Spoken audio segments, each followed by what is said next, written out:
Yeah. Yeah.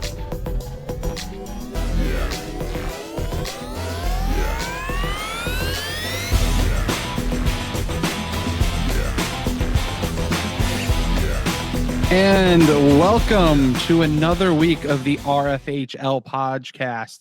Good morning. And this time we're going to preview the final week of the RFHL. We made it. We're at the last week of the season. It's been a crazy season. Week 10, it's coming up tomorrow. We've got wins, we've got losses, we've got teams who reached expectations, teams that did not reach expectations. It's been crazy. It's been a wild season. And thank God the Vaders aren't here to ruin it for everybody else. Love you guys. I'm sorry. But speaking of the Vaders, one of my guests today, shiny on top, beautiful with a smile. Kurt, how you doing, buddy? I'm doing wonderful, Rob. Thank you for that introduction. I'm like if you take Darth Vader and inverse his image, this is what you get.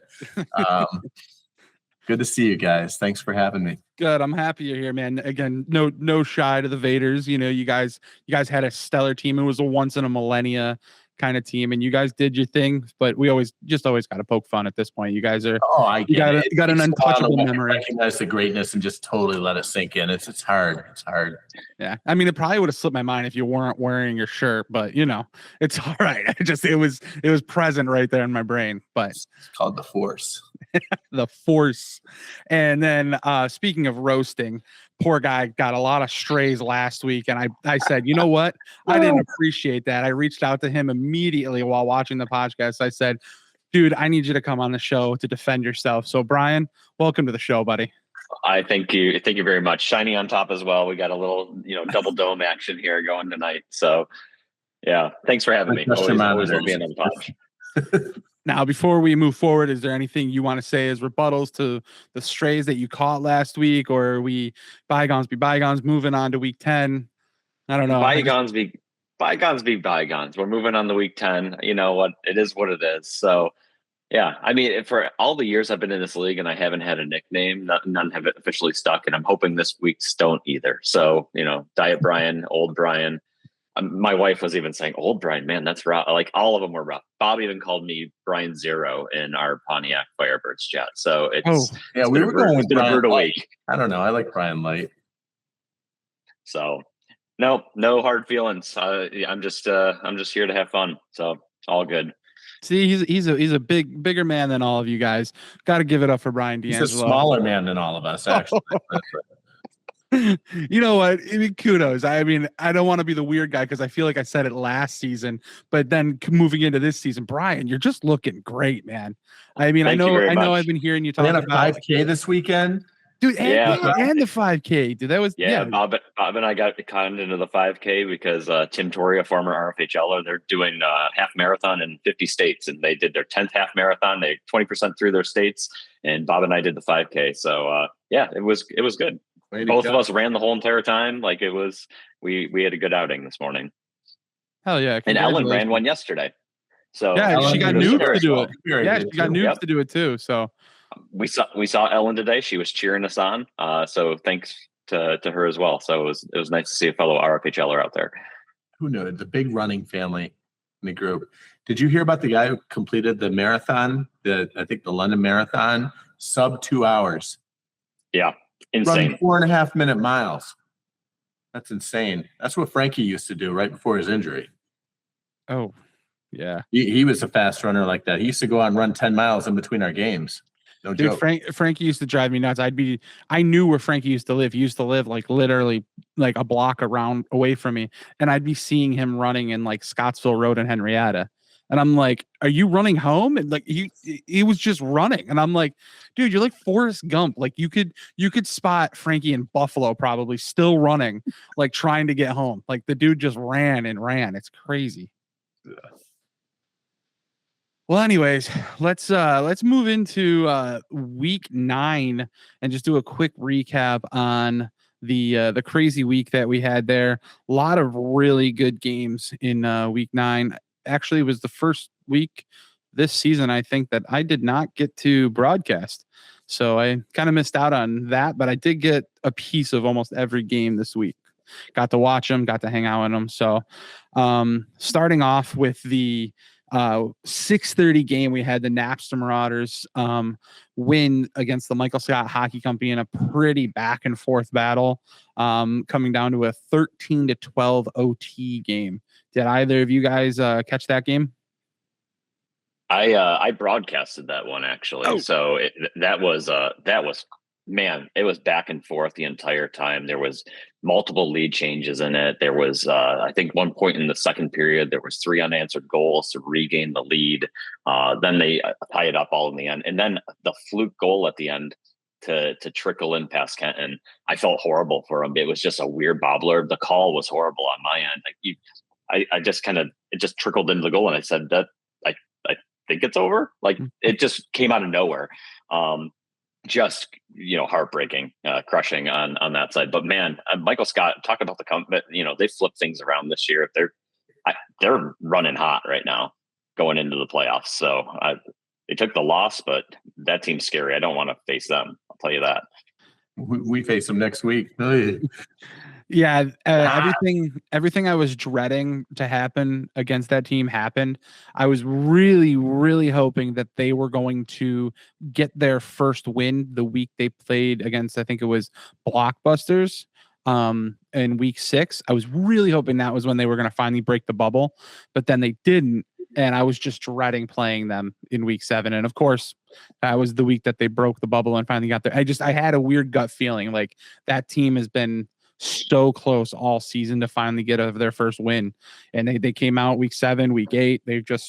They're hot, and they almost pulled off another win. So Pan Am, I hope you guys got a full team and you're ready for a fight for week 10. But kudos to Napsters. I mean, they played a solid game. Sidor had a hat trick on his own. He just had quite the game, and we were joking on the broadcast too. He got a new stick, and man, that new stick is working for him. So congrats to Sidor. Just crushed it. Yeah, I mean, I caught a little bit of the game because I showed up probably I think about in the second period. He seemed pretty calm and collective for a Sidor gameplay too, from what I saw. Like Sidor, we all know Sidor. No strays here, but we all know how Sidor plays, and he just seemed a little bit more focused and collected in his gameplay. And I mean, who knows? Maybe that's what helped. But I mean, you don't want to swing the sheets with Furlano. You know what I mean? You get his water boiling, then all of a sudden you got a whole nother game on your hands. So moving to 7:30, super close game. Like probably the closest game of the night. You got Makarchuk, who had a crazy head cold, couldn't see straight, somehow put up a 97%. Yeah, that was 9-2 victory for the Pontiac Firebirds. Dude, I'll let you go first, Brian. How did you feel about our 7:30 game? Well, we were down. Bill was announcing a baseball game that went into extra innings and then got called for darkness. So he was gone the whole time. We found out in the second period that he was not going to show up. Thankfully, we had a pretty good first period out there, but we were tired, man. We were just gassed, and then K-Flow went down in the third, got hit with a nasty shot in the arm. His whole arm swelled up. Thankfully, Bill came back with like 4 minutes remaining, and he jumped in when we were on a penalty kill. But I mean, your team is just so good, and I think we match up well versus you, and I think that's just what it came down to. We were able to hold Brad to 0-0, which that is that was insane. I couldn't believe that really happened. But tough fought battle. I don't think the score reflects what it was. I was gassed by the end. Yeah, I mean, like the game 3 Buffalo Sabres playoff game where Arvidsson misses the penalty shot and it kind of flips the game, and all of a sudden the Sabres just turn it on. Same thing happened in our game in the first period. Shane had a shot off the crossbar that for a second I thought went bar down in, then realized it didn't, and it was on the goal line. And I stared at the puck for a solid 3 seconds, and I go, was that a goal? And then my brain was like, Rob, that's not a goal, dude. Poke it in. And by the time my stick touched the puck was against the goalpost, so it didn't go in the net. So then I tried to just pull it out from around the post to put it in, and then Matt got his glove on it. And then, so from that point, you guys went and did the same exact thing against us, but scored. And then you guys just went on a scoring spree, and it was like just totally changed the wave of the game. And then unfortunately, I think it was kind of like we were in a hole and we just could not dig out of it. We tried. I mean, to be honest, I think we had more opportunities this game than we did the first time we played you guys. But like Matt was every time I think I find a gap on him, there's no gap, and it's just, and everyone was talking about it. And then it just one thing after another, you guys just held down the right places. We're doing the right things at the right time. And you guys have been a strong forecheck and defensive team. I mean, obviously I've broadcasted 5 of your games this season, so I am the noted Firebirds broadcaster. So I've gotten to see what you guys do each week, and for some reason I still can't bring that strategy to my teammates and tell them how to beat you guys. So maybe we'll do it in the playoffs. Moving on to the 8:30 game. Oh, hold on. I was going to say, I was reffing this game. Oh my gosh, I forgot you were reffing this game. Oh, that's easy to forget when I'm reffing. I'm not one of the whistle happy refs, mostly because I miss most of the shit. But no, I was just going to say, what I was impressed with the Firebirds was everyone came out on that floor like their ass was on fire every shift, and they were communicating well from the bench. I love how you got Brian, British Brian, involved.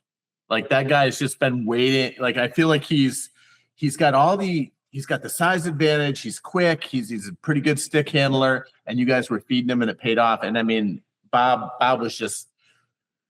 I feel like I was actually kind of shocked to see. I thought he had to have a goal or two because he was commanding the puck in a way, like he was moving up front with it in a way I hadn't seen him do. So your whole team was just playing full aggression, and I mean they never let you guys come up for air, Rob. I mean you guys couldn't.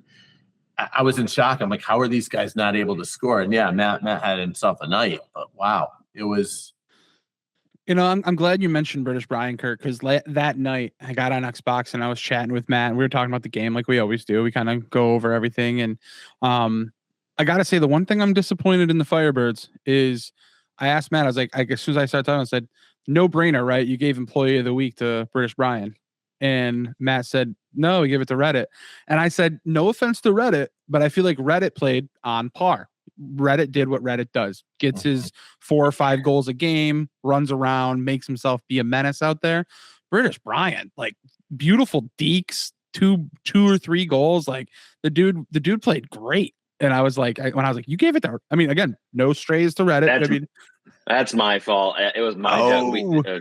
Matt and I both shared it. Tested out. Yeah, we shared it last week. I said, Matt, I was going to give it back to him, and he goes, I can't take it again or whatever. So, and then I was rushing out, and Reddit absolutely deserved it. He did a great job. I mean, the whole team had a phenomenal outing, and I agree. British Writing is turning it on with the stick handling, everything. I'm getting really impressed with him as the season goes on. So. And always with a smile on his face. Always. He loves the league. You could tell he's happy out there. He's laughing. He's chatting it up with the opponents. I mean, this dude gets it. And it's so much fun to see that just happen organically. I think all the rookies are kind of like, fully immersed in the Kool-Aid bath. They're not just drinking it. Oh, yeah. The right guy to have in the hot tub for sure. All right. So moving on to the 8:30 game. The 8:30 game was a close game. This game was awesome. I did stats in this game, so I got to watch it pretty close. But Bugaboo Creek Freaks fell short by 1 goal to the Pan Amherst. I hope people put their over-unders on this one because we only had 7 goals in this game. What a great game. 4-3 Pan Amherst. Kurt was the player of the game here with 2 goals, 2 assists. The dude was just lighting it up, just absolutely all over the place. Kurt, how did you feel playing this game? Did you feel like you were that player of the game? I didn't. No, I didn't. I was saying afterwards when they told me I had that, I was like, I didn't even realize. I just was, it felt like a playoff game. Those playoff games where everything just kind of blurs out. You don't notice anything other than in the game, and it had that caliber of feeling, like the stress level. Like you felt like every possession was gonna turn into the game-changing goal. And it felt like that the entire game. It was just fantastic sportsmanship all around. I mean, I I think every single one of the players. I mean, they were missing Bob. I think Bob would have made it a even closer game than it was. But I don't know if you can get much closer than 4-3 with it coming right down to the last second. And I think we saw a really good defensive battle by both teams. Both goalies were standing on their heads, which is to be expected. But I think it's a perfect kind of game you want to have leading up to the playoffs, because we all know the playoffs tend to be a little bit lower scoring for the most part, a lot more grindy defense. So, yeah, I mean, I think you mentioned Bob, and I think if you throw Bob in the mix, maybe you have a 5-4 overtime game. I think that's your difference. I think Bob would have moved the puck around a little bit more, but I mean, Bugaboo still tried to play the game that they have, where they really push the pace and they're fast and they're shooting a lot. But I mean, you guys were clogging lanes, and again, Mark and Brett just they had a nice head-to-head game where neither one of them wanted to give a goal. 93% to 91%. I mean, that's a goalie battle if you've ever seen it. Oh yeah, top-notch goalies, top game. It was fast. It was good, and honestly, the periods flew by. You guys just had such a quick, intense game. I didn't feel like that. I was halfway through the second. I was like, "Is this the third?" I hope no. All right, and then moving on to our 9:30 RFHL After Dark game, another OT game. We went almost the whole season with no OT games, and then we had one last week, on week 8, and then week 9 we had 2 in one night. We had an 11-10 overtime game. Neither goalie wanted to play that night, so me and Paul Fridman, being on the same team, went head to head. Paul got to play goalie for Dump and Chase, and I played goalie for the Blockbusters. I'm starting to think I might have to go back in the net next season. I'm 2-0 this season subbing, so who knows? Maybe I might take a break from the floor and go back in the pipes. I don't know, but I don't know. What was that? You heard it here first. I mean, it's not in paper, but I mean, might consider it. So any captains who are thinking about captaining in the fall, don't take notes. But this was a close game.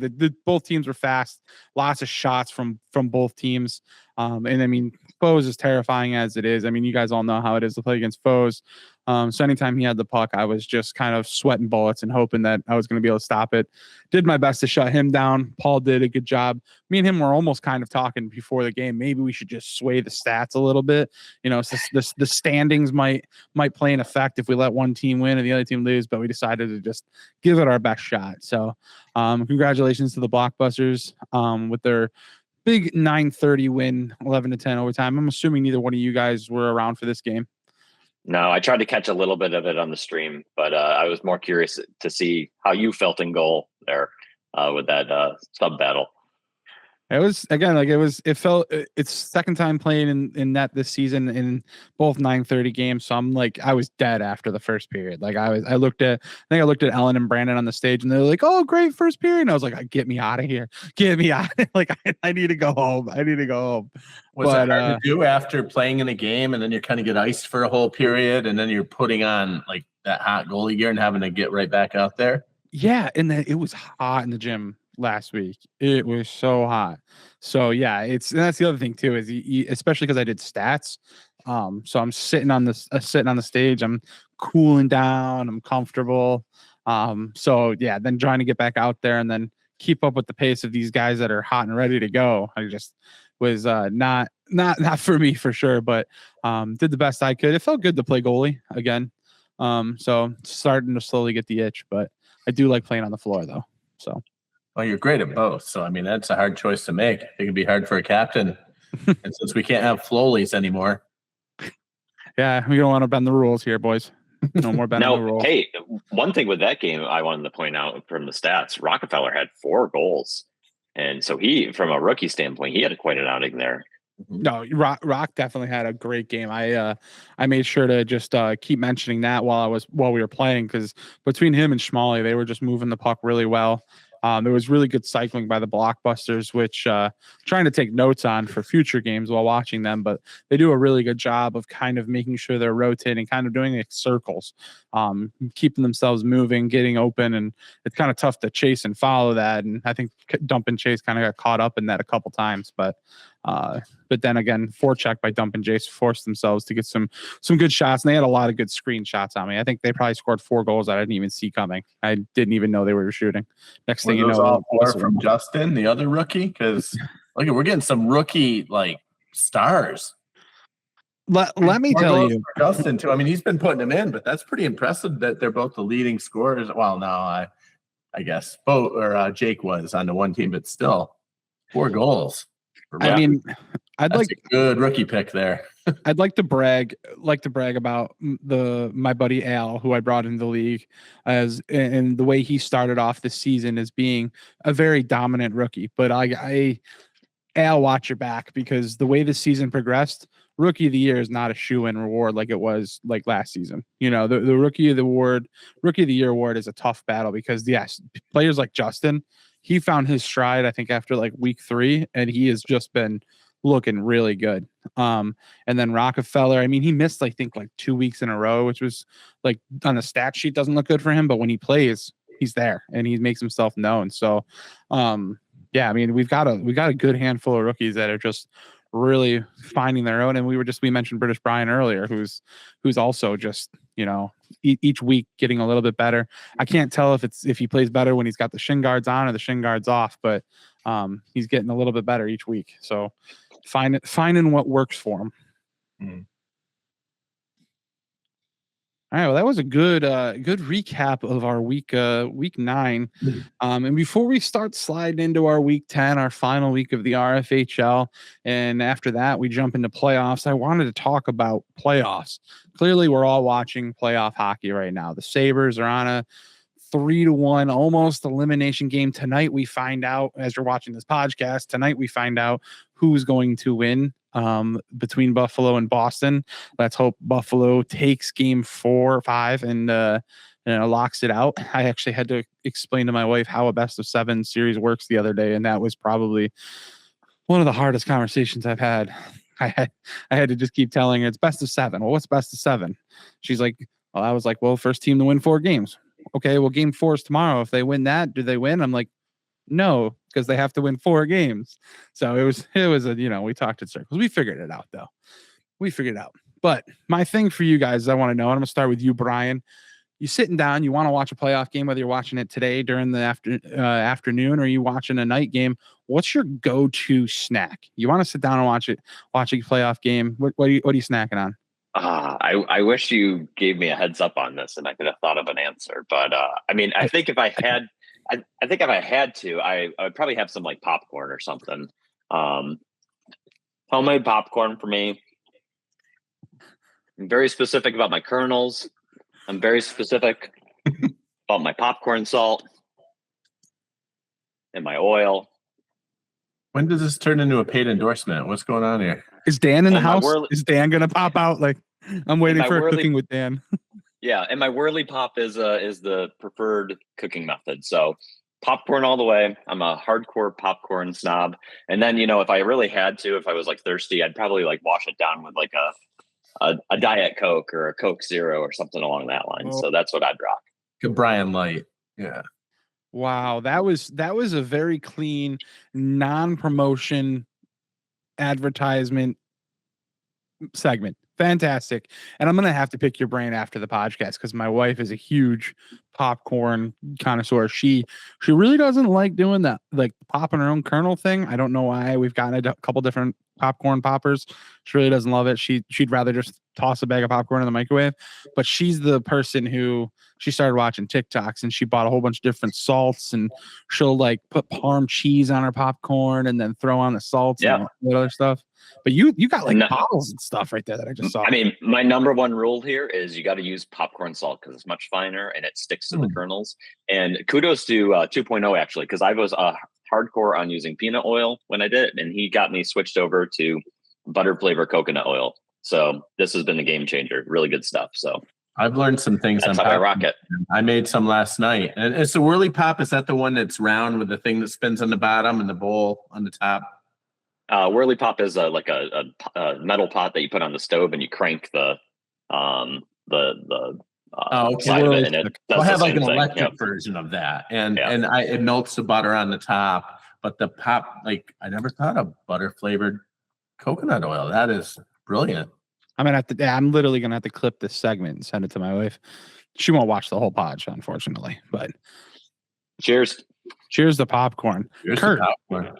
you sit down. What's your go-to snack? I was gonna say, I mean, I like popcorn, edamame. You know, anything I can eat with my fingers because it's stressful when you're watching that. You need something to do to nervous energy. But this is my go-to right here. My son loves to bake cookies, and after he bakes a batch, there's usually one left over that I get to eat. So that I'll have a cookie, but what I like about popcorn or edamame is, like I said, it gets rid of that nervous energy. And also popcorn's the kind of thing you can just shovel in and, not do too much damage. Yep. So yeah, I got to agree. Although I'm going to have to up my game substantially. I mean, I'm much more of a sea salt and just salted butter kind of guy. And my white popcorn kernels. Ooh, white. See, and I like yellow. And I know there's a big debate, but I like the bigger style kernels over the yellow, over the white kernels. White are smaller and more tender, but I like the big kernels. All right.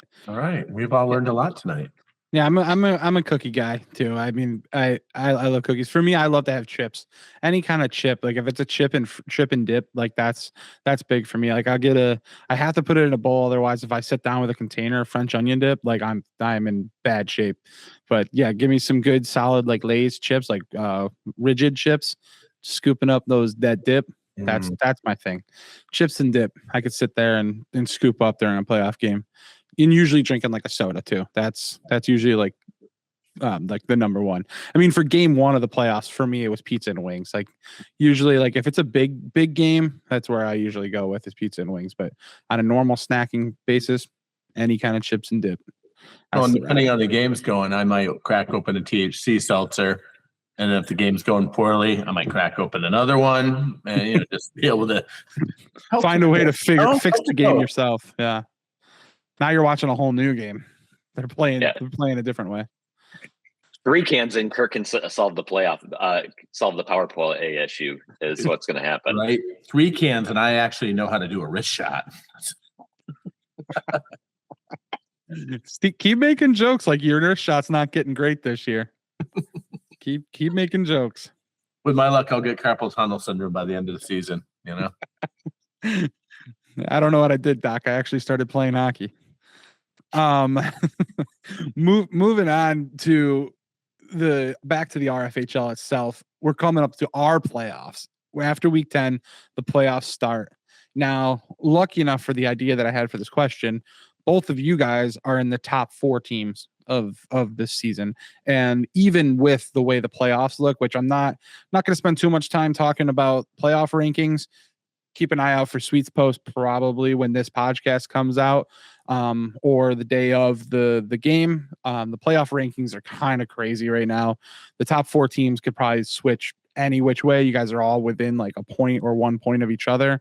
But I don't think any of the bottom 4 teams can really make their way up there. But my question for you is, and I'll start with you, Kurt, out of the bottom 4 teams that we have right now, who do you think is going to make a big push going into the playoffs? If anybody isn't aware of who our bottom 4 teams, I can show you all real quick and we can kind of have a better understanding. You've got Napster Marauders, you got Dump and Chase Pickin, Goals Are Us, Michael Scott Hockey Company. Who do you think has the best chance of really making a hard push going into the finals? Well, Rob, I'm going to go with, unfortunately, the team we're playing this week, the Michael Scott Hockey Company. And I think what's going to give them the edge is they've got a veteran presence on that team of guys who have been there. They've been to the big dance before. They've been in the game. They've been in those high-pressure moments. They know that once week 10 is over, that's when the heavy lifting starts. And I think, Kenton in net, he's been in many playoff games. And I look at that roster with King and Chatterton and Furlano, Jake Shelton, guys who've played for years and years and years. And there isn't much that they haven't seen. They've seen rookie phenoms. They've seen guys who can score 10 goals in a game. And I think more importantly, I think they all play great defense. And I think that that's the key to really making a run in the playoffs. Awesome. I mean, I can't disagree with what you just said there. I mean, the veteran status is what I think can really help Michael Scott Hockey Company make a really good push. And I mean, that's why every week you watch these podcasts and everyone's shocked they didn't have more wins going into where they are at. So let's see if they can actually turn on the gas and get themselves in that win column in the playoffs. Brian, how do you feel about the bottom four? Who do you think is going to make a hard push going into the finals? I mean, I think this season has more parity than I've seen in quite a long time. So it's a nice departure from last year and the slaughter fest that happened from that. So to me, these bottom four teams don't feel like bottom four at all. All of them could make a run, and it wouldn't surprise me in the least. But I'm going to agree with Kurt. If there's one team that, if I had to pick one team in the bottom four not to face, it would be Michael Scott Hockey Company. It has trap game written all over it. They're just a veteran presence. Like, I can't say anymore. Kurt said it all there. They are a buzzsaw waiting to happen. So Pan Amherst, be on the lookout, because I think that's going to be a very, very, very difficult game one of playoffs if that's the final matchup. Is that locked in yet? I don't know if that's locked in, but if it is, yeah, I mean, that'd be difficult. Again, I don't know. I don't know the breakdown of playoffs, but just from looking at the standings right now, if Pan Amherst were to win their game against Michael Scott, I would assume they would lock in the number 1 seed, and that would lock Michael Scott at the 8th seed. So yeah, that would be week 10 would be a repeat of right in the first week of the playoffs. So yeah, I guess based off of them having the one OT loss, it does. If they do win this week, they could bump, and your team lost this week, they could bump up to 7th. So doesn't look like it's locked in, but man, that's a scary game right there. Agreed. I think going in the playoffs, I'm going to squeeze the unicorn for all the fairy dust it might have left in it and see if it's going to just help carry us to the finals.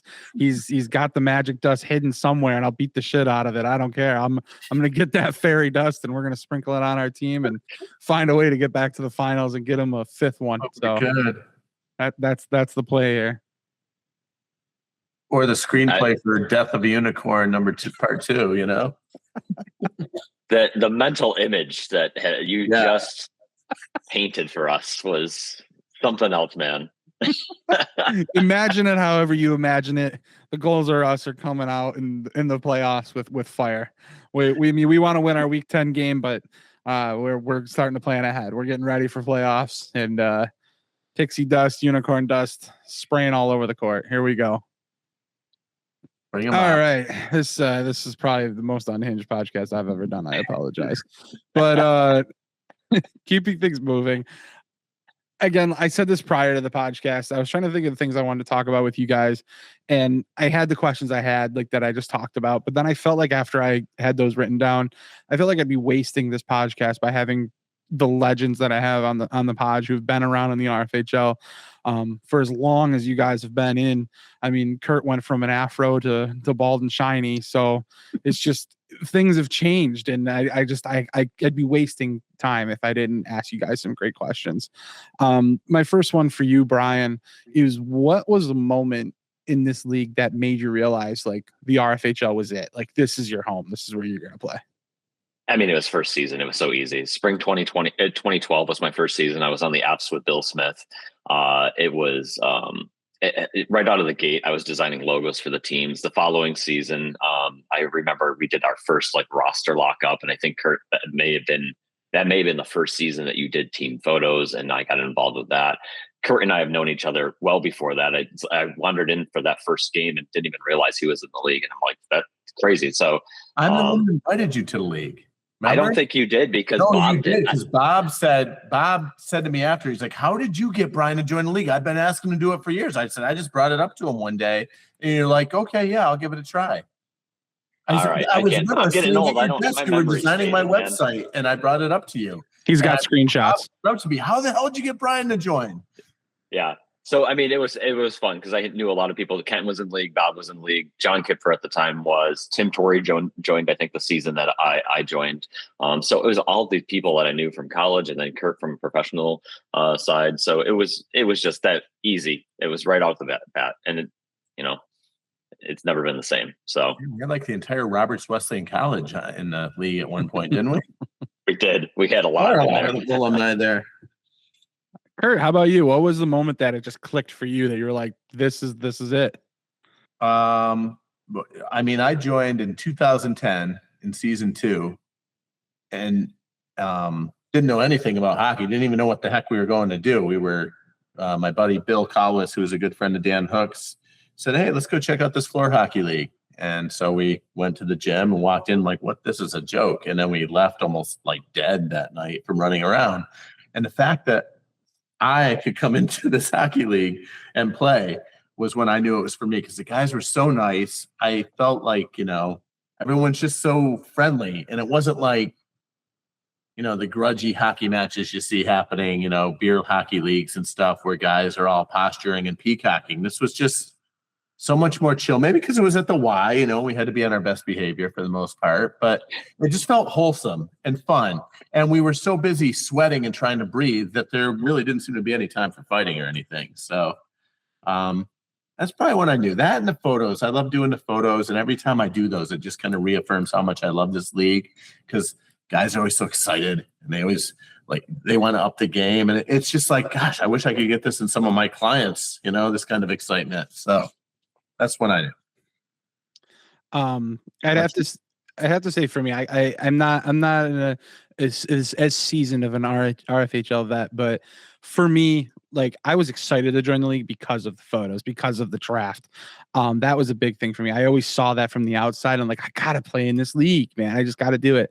And I filled in and I subbed, and for the season before I actually started playing, I filled in and subbed, and it was fun. I had had a great time, but immediately I started figuring out that chemistry that you mentioned, Kurt, from when you started playing, that everybody's chill. Everybody's great, because the games I played in playoff games, my first time subbing, or when I started subbing, and it was intense.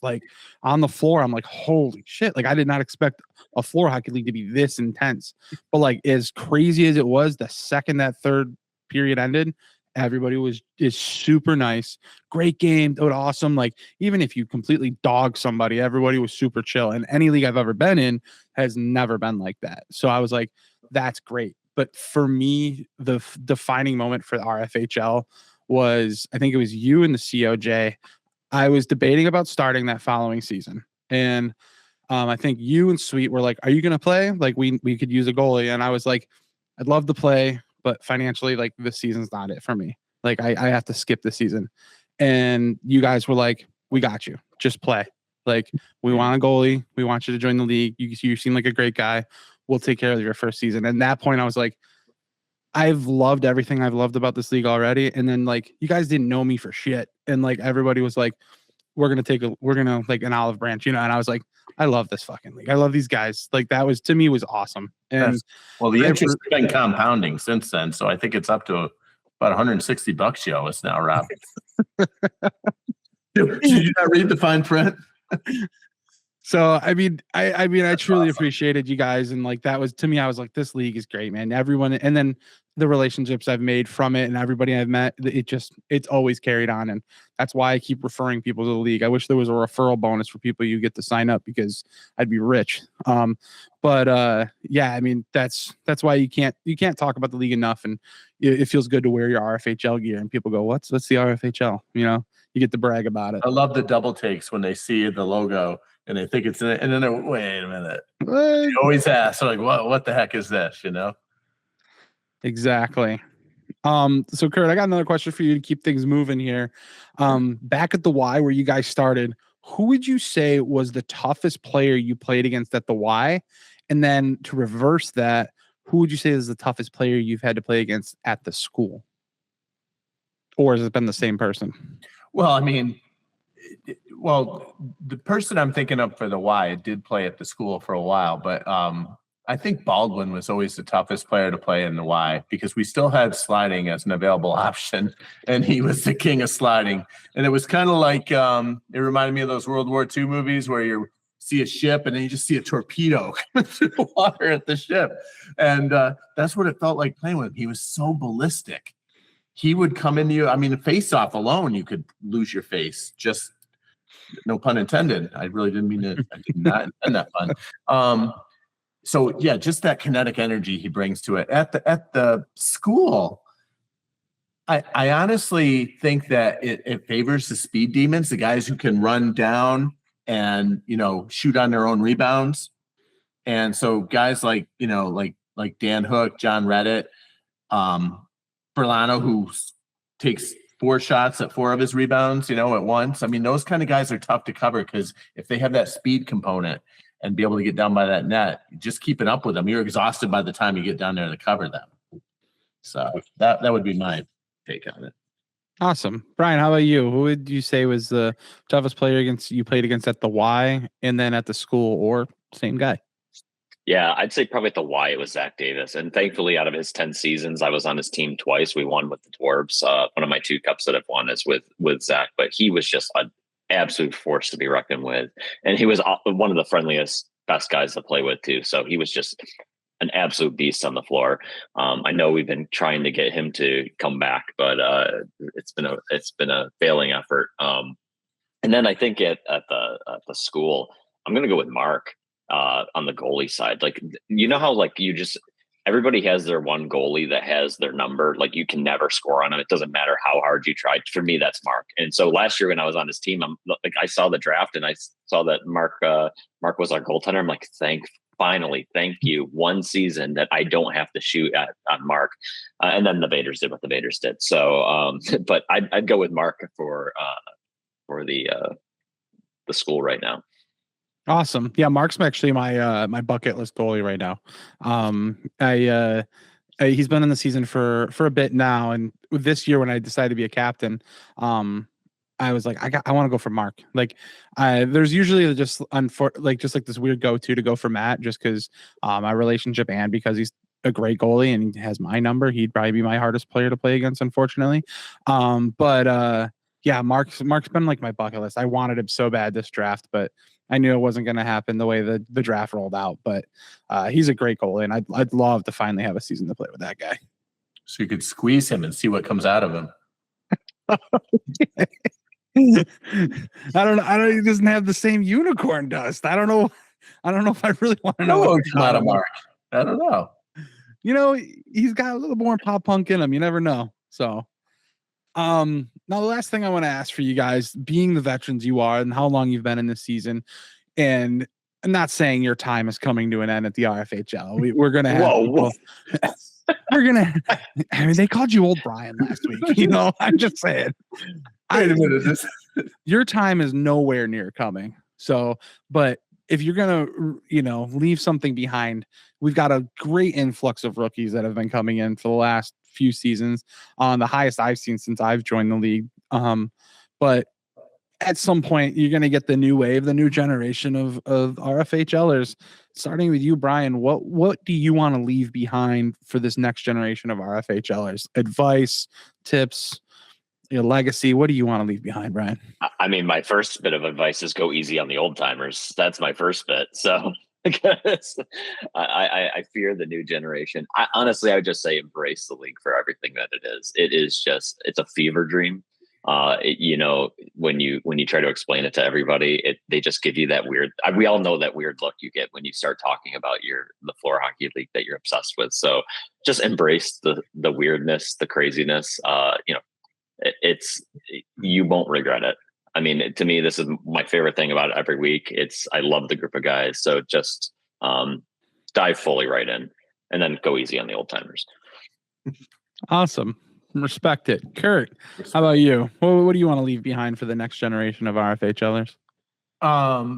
Probably a box of shin guards they can put on. And no, what I would say, and what I tell some of the rookies when they come in, because I always like to check in. I like to ask, like, hey, how you liking this? It's pretty. You having a good time? That's the social coordinator in me. But I always tell them, it's not about the hockey even, which sounds crazy, but it never is truly about the hockey. It's about the friendships and the relationships we have with these people that we play with. It's about the trust building. When you have a team of guys, and I'm sorry, I keep saying guys. Obviously, we know Ellen plays just as hard as any guy I've ever played against. So, where was I? You put your trust in these people, and they're playing on your team, and it's almost like a brother brother at arms kind of thing. And I just love that. And I love the fact that the guys that you're playing against the next season, they might be on your team. So there's never really any ill will. My favorite part of every night is that handshake at the end of the game. And that sounds sappy, but it's just, I love it. I love being able to pat the guys that were pissing you off during the game on the shoulder and be like, hey, that was a great game. I think we gave them what they came to see. And, congratulating a goalie on shutting you out. That's what it's about for me. And if you can embrace that, like to Brian's point, then you're going to get so much out of this league. I've made some of my best lifelong friends ever in this league. And it was completely just by embracing the spirit. Obviously I haven't embraced much of what goes into playing actual hockey. So I had to go with something. Keep making those jokes, but I'm telling you, if you're not a top ballot for most improved player, I'm gonna be shocked. I'm saying, I'm telling you right now. Most plateaued player would be probably a more accurate one. No, I'm not denigrating myself. It's just there is so much talent in this league. You guys are like when y'all commentate or when I watch the podcast, I am like a fanboy. Like when I'm reffing a game, I'm just looking at these players I'm like, how the hell did they do that? And it never stops. It never gets old watching foes run around people and score at will, or Reddit just pop off the bench and just immediately score a goal. Or Brian, he's like teleporting to 3 different places on the court. And I remember when Brian first started, and then I remember, he wasn't doing much of anything. Then all of a sudden he became a cherry picking guy who'd camp out at the 3-point arc, and now he's controlling the play and deking around people. So just seeing that curve, that growth curve on some people, just take off like a rocket. Playing against Ellen last week, who's like, it's like playing against an English bulldog out there, and everyone's joking like, "Oh, you're really putting it to Ellen." I'm like, I was just putting it to me. I mean, we're both falling on the ground all night. It was crazy, but I love that. It's like it's intoxicating, isn't it? It is. Absolutely. To be fair, she got beat up pretty bad last week. But she plays hard though. That's the thing, and that's where you tip your hat, because she's not scared of it. She'll go into that corner. She honestly, like, especially I hate to keep referring to the Sabres, but she just reminds me of watching Benson just not scared to go after Zadorov. Like the differences there, like she's not scared. She'll go into the corner with any player. She's winning a lot of those battles. I got to think it's above 500. Yeah, she's a tough wall battler. She'll battle in the corners. She'll battle you in front of the net. She's not scared to get in front of the goalie to screen a shot and take a puck. Like I've seen her get ripped by 2.0 shots, and she hates it, but then she eats it. She's definitely somebody that you can't underestimate. And I feel like people might have. If you leave her all alone up there by the net and don't cover her, she'll take that pass and put it right away. Yeah, see, and that's why you were watching her last week. So you weren't letting nothing sneak by for free. So yeah, yeah, you weren't letting nothing sneak by. Speaking of most improved and awards and everything like that, before we go into our week 10 preview, just want to let everyone know who's watching the podcast that nominations are out there right now, and I believe the voting is going to be starting very soon. If not Wednesday, the voting will be starting. So I believe if you still can post your nominations, whether you do it via Facebook or in the Discord. Post your nominations for who you believe should win an award. There's a handful of different awards: most improved, player of the year, everything like that, defensive player of the year. Put your votes out there, or nominations, and then the voting starts, and the voting will be live all the way up until the 6:30 game of week 10. Or of playoffs, sorry, not of week 10, 6:30 game of playoffs. So you have a whole week to get your votes in, get all those votes in. And then once the playoffs start, the voting is locked in, and then we'll find out during the finals who wins what awards. Cool, awesome, great things that the RFHL does. So with that being said, let's move into our final week. God, the final week of the RFHL. This season has flown by. Mm-hmm. Like I can't believe it's week 10. Yeah, it was way faster than I expected, to be honest. And I hate that it goes by fast, because like every time I finish my game, I'm like, I just want to keep playing. I just want to hang out. Like I love just in this goalie, Yeah, I think I've had two games this season where I've been involved in all 4 games. It's been great. I love it. Just Do you think it's because we're doing so much more? And by we, I mean like y'all doing so much more, like with the commentating and the podcast, and it just seems like there's a lot more happening. It just seems more frenetic. I mean, when I first started, it was just stats and reffing. You know what I mean? Like, who's gonna stat, who's gonna ref? You know, and now it's who's gonna stat, who's gonna ref, who's gonna broadcast. You know, and it's just who's gonna do the podcast. There's definitely a lot more going on, and it's like it's fun because like, what's another way you can get involved in the league? You know, and when you do get involved, if you do sign up to do the stats, you do sign up to do the broadcasting, you get to see more, you know, and like, granted, we talk it on the pod. So if people didn't see the 6:30 game or the 9:30 game, they can find out about it on the pod. But like, sometimes we don't talk about the recap, but like, if you did stats or you did the broadcast, you get to see those games and you get to see how that team played against that team versus like, you're just like, oh, I know Michael Scott's a tough team, but like, you haven't actually watched them play because they've played 2 games later than you every week. So you didn't see it, but you decide to do stats. You get to check it out, and it's a good way to be involved, and it helps out. Sweet can't do everything. So, you know, he tries to do everything, but he can't do everything. So it's nice. He actually, I think it was like 2 weeks ago, he actually got to sit and watch a game. We had 2 broadcasters, we had a stats person and 2 refs. He got to actually just like sit. Like, I think Mama Fridman was like, "You're sitting here to watch the game?" Like, she was like shocked. He's like a baby. We got to wean him off the bottle. He'll cry a little at first, but then he'll be satisfied. He'll grow up.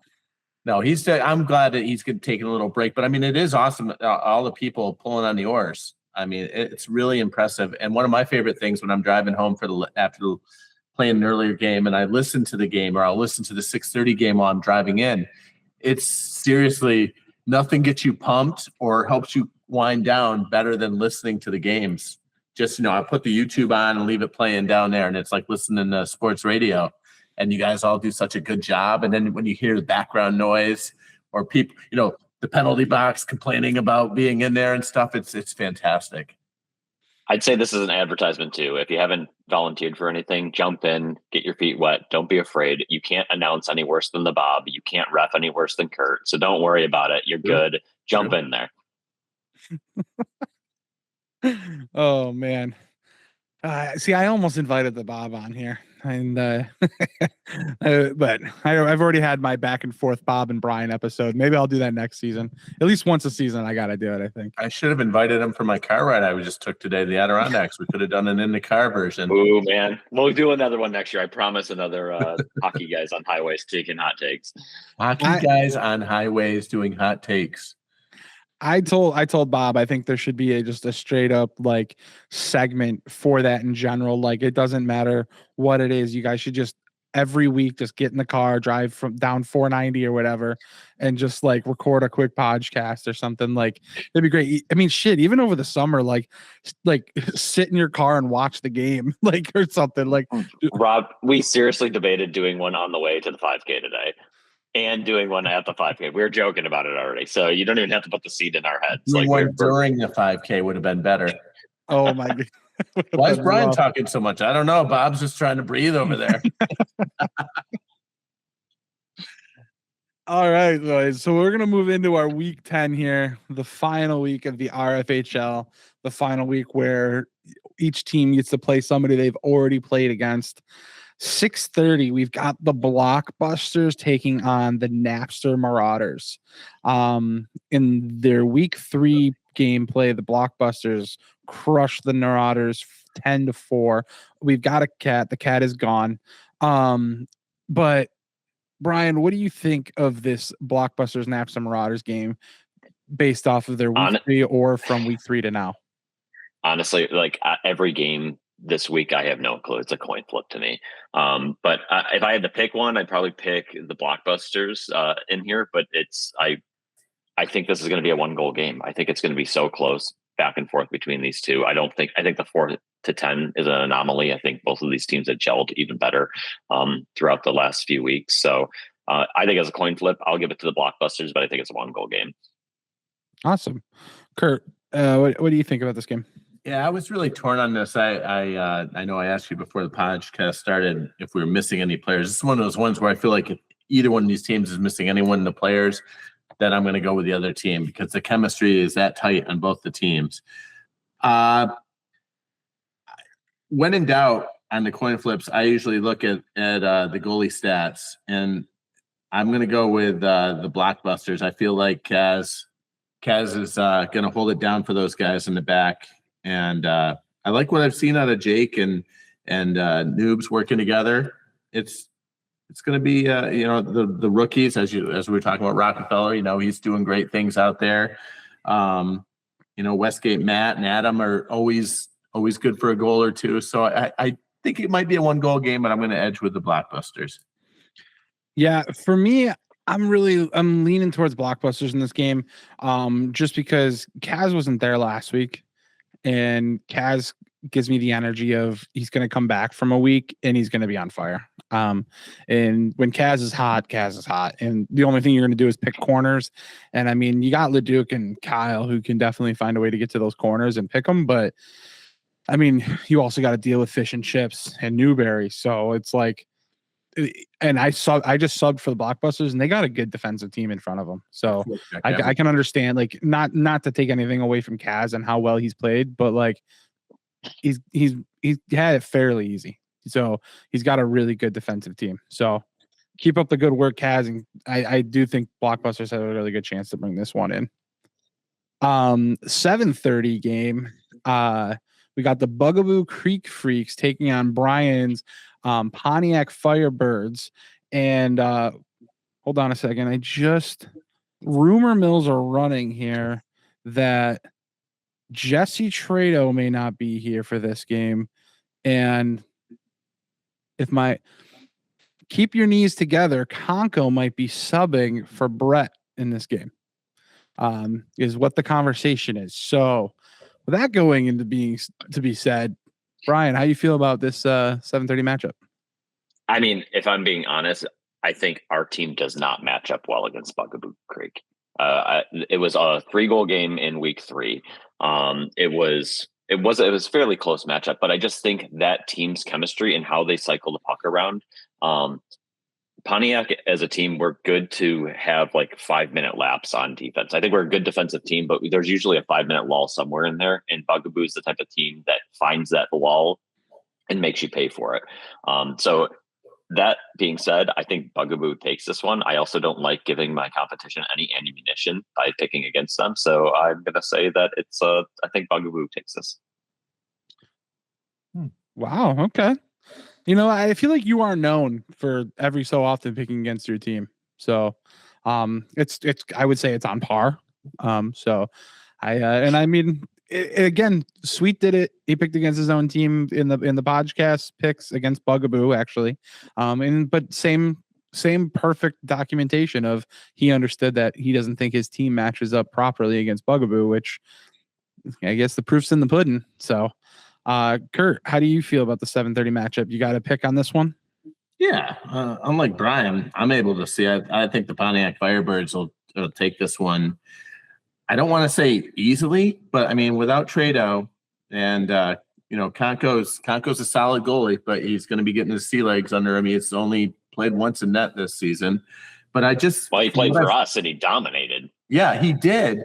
And he's good, but you don't know what did he have a long day at school? Was the baby up all night the night before? Those kind of things. Those factor into my mind as an older player who's seen my share of that affect games over the years. No, but my bigger take isn't so much that Bugaboo Creek can't get it done. It's that the Firebirds are getting it done so well. I mean, I watched you guys at work last week, and it literally is like a Trans Am charging right towards you, and like you just get the hell out of the way because you're not stopping. You're all gas, no brakes. And I just think that Reddit's your engine, but what a supporting cast. And then you got K-Flow running up at the point and feeding whoever needs the puck up front, and then just Bob like working his magic on defense. I mean, it's funny. I heard everyone just talking on the bench about it as he's getting down to block the shots. It's like, how does he do it? It's almost like alchemy. He makes himself so big in front of that. And then I think he immediately took just a hard shot that almost took him to the floor. But I'm like, well, there is that. So I'm going to go with the Firebirds. I think it might be by a couple of goals. If Trado were there, I think it'd be a much closer game, though, for sure, because he gives them the speed they need to match up with your speed. Awesome. Yeah, I think for this game, I'm probably going to take Firebirds for this one. I think you guys are on a streak right now. You've got 3 wins in a row. And I mean, you guys are a tough team to play against in general. I mean, yes, you guys locked us down, but I mean, you guys have really found ways to find wins, and that's what counts, is finding a way to get to the back of the net. It doesn't matter how big of a lead you get on a team, you just guys don't quit. And it's mentioned that Reddit's a leading scorer in the league and for your team. But I mean, Clutch Brian, like I've predicted you being the clutch player, so you find your spots, and then you've got a playmaker like Bill Smith, who is just very calm and collective, knows how to run the team well. And obviously it's boosted the confidence of the rest of the team. You got British Brian, the Bob, and K-Flow, just really a good supporting cast there, like Kurt said. So yeah, I'm taking Firebirds in this game personally.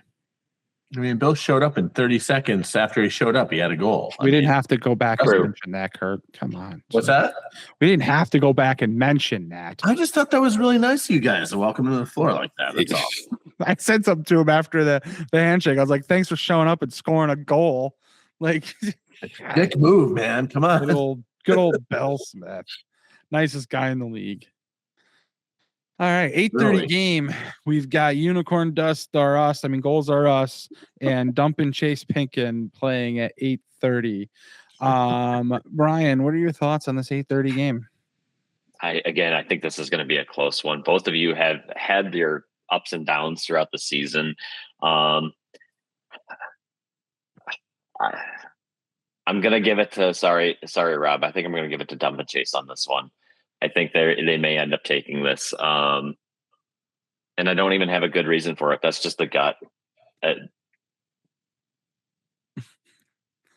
That's good. No words. Kurt, what do you got for the 8:30 game? Well, I ate some kimchi earlier today, so my gut's roiling. And my gut is telling me actually that I think Goals are us is going to take this one. I think that I don't think Pritzy's faced something quite like JJ Wagner, who I think when JJ gets up around the net up there and just, I think let's bring something to rub on Mike's neck, because it's going to be swivel hurt from following all those players around the floor. And he'll get a B. A lot of it will depend on how Paul does too in net. I know he had a rougher week last week, but then the week before that, pretty dominant. So, I mean, a lot of it, it's funny how much of it hinges on the goalie performance at the end, but I don't know. I think Mike Pritzy might get a little bit of a, hey, you haven't met this guy yet. Welcome to the RFHL. I'm changing my vote. I'm going Goals are us now, actually. Now that I'm thinking about it, I think Paul is going to have a rebound game here. He is jonesing for it. He is dialed in. I think you're right with the JJ factor, and I think the Paul recovery factor. So, also too, I think Brad is going to need to want to recover from last game. That was a really strange outing for him, and I think he's going to light it up. So, more thought to it. Sorry, revoking my first one. Going back to Goals are us. Yeah, I'm obviously not going to choose against my guys. But I mean, I don't know if the same thing's going to happen again, but I felt bad last time we played Dumpin' Chase because it was the same thing. We were coming off of just a beat down from Firebirds the week before. And it going into week 3, we scored, I think, 8 in the first period on Prizzy in week 3. So we just kind of unloaded, which, to be fair, in weeks 1 and 2, our biggest issue is we scored 0 goals in the first period for 2 weeks. And I was like, I told my team, I was like, we got to change this. I don't know what's going on, but we got to score a goal in the first period. And we went out, we scored 8. So, I don't know if the same thing's going to happen this week, but again, like you said, like everybody said, I mean, I think it's kind of like the revenge game, unfortunately, and we take it out on Dump and Chase because we just got actually beat up last week. But I mean, Dump and Chase also they want another win. I mean, they want to solidify where their standings are, where they're actually above us right now in the standings. With their overtime loss, they're up by 1 point with us in the standings. So again, I don't know all the playoff seedings. I'm not good at math, so I can't really figure all that out like our commissioner does. But I mean, this is a big win for us. We want to move up. So beating them allows us a chance to move up in the standings. And if Pan Am and 930 can do their job, it allows us to kind of maybe move up to that 6th spot. We can't take the 5th spot because Napster's got 12 points. Most we can get. Oh, actually, sorry, it's 3 points. So I guess we do have a chance, but we'll find out how that all plays out. There's a lot of math there, but definitely taking goals are us on that one. 9:30 RFHL after dark. Pan Amherst taking on the hot and hungry Michael Scott Hockey Company. Kurt, how you feeling going into your game here at 9:30? What are your thoughts? Damn, man, I don't know. I had thoughts about the game, and then I heard all this talk about Michael Scott Hockey Company, including my own talk about them. I don't know, man. I'm shaking in my boots a little bit about playing these guys. I know all of them well. I played with all of them, I think, except Sean on a team. And I think they're a different team than we are. So it's going to be, I think it's going to be a little bit of oil and water thing going on. And I don't know if we're going to be the oil or the water. I don't know who's going to come out on top. But I guess if I had to pick, I don't know. I'm looking here. I'm checking to see. We might have had some intel on something on our team or not, but I don't know that for sure. That being said, I'm gonna go with our team. I'm gonna keep the energy alive. There's been some magic thing happening on our team where we just have a next guy up thing that seems to be working for us. We all trust each other. We never know who's going to score goals that week, which means the other team probably doesn't know either. So that's my vote. All right, Brian, what are your thoughts on the 9:30? I'm going to give it to Pan Am. I think Mark's going to be the kind of the it factor in this game. I think Pan Am actually has more to lose in this game than Michael Scott, based off of how the standings are. I mean, it is so congested between 1 and 4 right now. I mean, these games shifting around could drop someone from 1st to 4th, I think. So it's pretty nuts up there. But I think Mark keeps them in the game. And I think, like you said, next man up on the Pan Amherst. And I think Pan takes it. Cool. Yeah. My choosing here is Michael Scott Hockey Company. I think that they're hungry to just kind of keep winning, and they want momentum going in the playoffs, in my opinion. They won their week 7 game. They won their week 8 game. They almost won their week 9 game. They all season have been that team that's almost doing it. And I think they want to just keep that momentum rolling. And I think they're just going to come out hot and hungry. I don't think they're going to fold and say we're okay with being in 8th place, even though a win would maybe move them up to 7th or 6th, maybe. So I think they're going to come out and they're going to battle, and they're going to play this like a playoff game is, because again, if they lose, it's just going to be a rematch in week 1 anyways. So to them, they're going to probably play this like a playoff game. So, and to be honest, for me personally, and I'm going to ask you guys this afterwards, is the RFHL After Dark game, in my opinion, is going to be the game of the week. I think it's going to be a very intense game. I think it's going to be fast paced, lots of shots. Mark's going to get tested heavily. Chatterton, Shelton, Furlano, they're going to be ripping shots. And Furlano's going to be right up in Mark's face for any rebound. So Mark's going to be tested quick and early. D'Angelo, what would you say is your game of the week? I'll second that. I think this is the game of the week.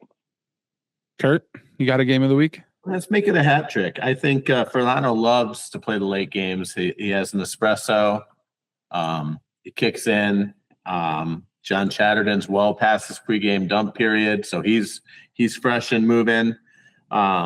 Kenton likes to stay up a little later these days, so he, and the temperature will have gone down in the gym, so he performs well in the cooler environments, because he's warm-blooded. And Yeah, so I just think I don't know. It's going to be a fun game to watch. I think if there's any crowd there, they'll get what they paid for. Well, you heard it here, folks. As the 9:30 RFHL After Dark game is going to be the game of the week. Make sure you stick around, hang out, watch that RFHL game. If you're not in the gym cheering like the Fridmans, make sure you are watching it on YouTube. Tune in and watch it. It's going to be a great one. As you can see here, here's our standings right now. You got Pan Americs at the top going into week 10 with 19 points. Blockbusters, Pontiac Firebirds, Bugaboo Creek Freaks, all with 18 points, locking up that 2, 3, 4 spot. Then the bottom four, we got Napster Marauders with 12 points, Dump and Chase 10, Goals Are Us 9, and Michael Scott Hockey Company with 7. So Sweet Meat, the commissioner, will be posting something probably when this goes live or the morning of the playoff game. You'll see the whole breakdown of what the playoff opportunities can be, who's going to do what, who has the potential of moving to where. Unfortunately, I did not do the math for y'all for the show because that is not my forte. I talked about it and I decided not to, but we got a great week 10 going in. And then, ladies and gentlemen, playoffs. Are we ready for playoffs? Absolutely. Oh, okay, good. Kurt seemed a little quiet. Tonight goes. Get your popcorn ready, man. Playoffs are coming. Get your popcorn ready. The playoffs are coming. Bring lots of cookies, noobs, and Mama Fridman. Cookies and brownies on Mama Fridman brownies. Oh man, those brownies are delicious. We eat well in this league, don't we? The food is good. Do we eat well? I don't know if calories before we fill our faces. I don't know about me eating like 6 or 7 of Noob's cookies at 9:30 at night. It's a good idea, but we still eat well. Those cookies are good. It's just something you always want to do when you're 8 years old, and now you get to do it as an adult. It's a beautiful thing. We got free will. We can do whatever we want. All right. Before we wrap it up, Kurt, you got anything else you want to say while you got the floor before we end this podcast? No, thank you for having me. And yes, I definitely feel like an old timer in the league, but you know what? I love seeing all the young blood come in. I love seeing the enthusiasm. The league is alive and well. If and when I do decide to hang up my my hockey stick, I feel like the league's going to carry on just the same. And I look forward to taking part in it as long as my ASA will have me do it. So. Awesome. Brian, how about you? You got anything else you want to share before we wrap it up here? No, nothing major. I just always appreciate you bringing me on the pod. Always love these conversations. You do a phenomenal job as one of the perennial hosts here. So thanks very much for having us. Appreciate it. Thank you guys for being here. And I just, as a chorus, I would just like to wrap this up, the three of us. And I'm going to put my fingers up and I'll give us a 1, 2, 3. And we're going to end this how you would end any other podcast, the way that all podcasts end. And the question that just rounds in everybody's heads in this league. Are we ready? On a 1, 2, 3. Is it Wednesday? Is it Wednesday yet? I think he just peaked his mic.